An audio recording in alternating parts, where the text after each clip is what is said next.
دا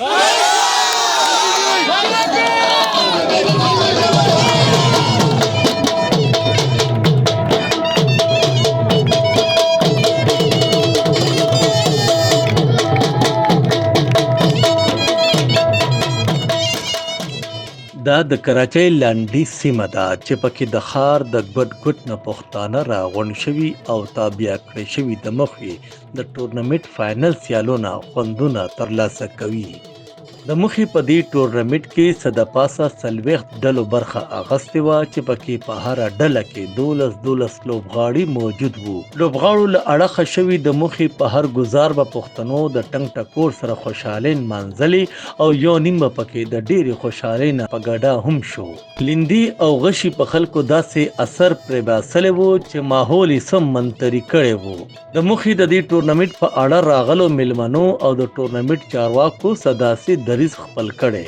دا موږ خپله کې چنده کړې ده او دا چې څوک وګټي هغه له به 20,000 رنر اپ هغه له به 10,000 روپۍ او دا چې کوم کپونه ټول جوړ شوي دي دا ټول به مدد لکه زموږ خپلې خرچې د ډیلي زموږ 25,000 روپۍ خرچه ده. په کراچۍ کې تقریبا د 23 کلونو دا باقاعده ارګنایز نمایش کیږي او چې څونه مخمار زموږ رونه دي نو دا ټول د مل مزدوران دي، څوک رشکی چلی، څوک ډرایوران دي. نو په غریبۍ کې مو دي خپل هغه کلتور او خپل هغه روایت نه پرېږدي او ځان له رسوي او د کال کې پر د ټورنمنټ د کراچۍ سره باندې کیږي.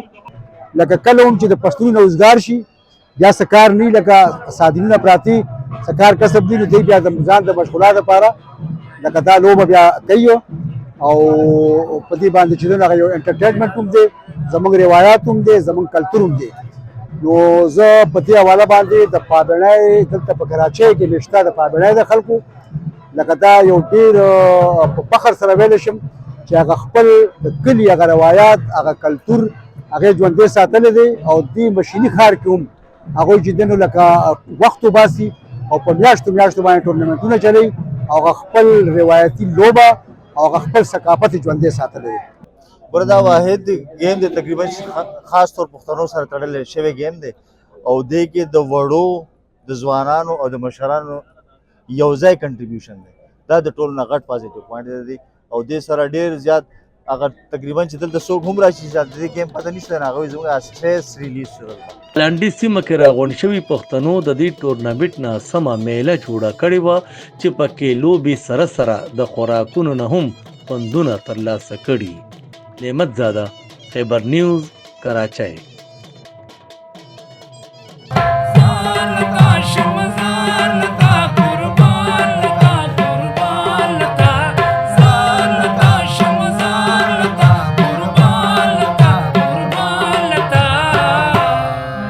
زار د پښتو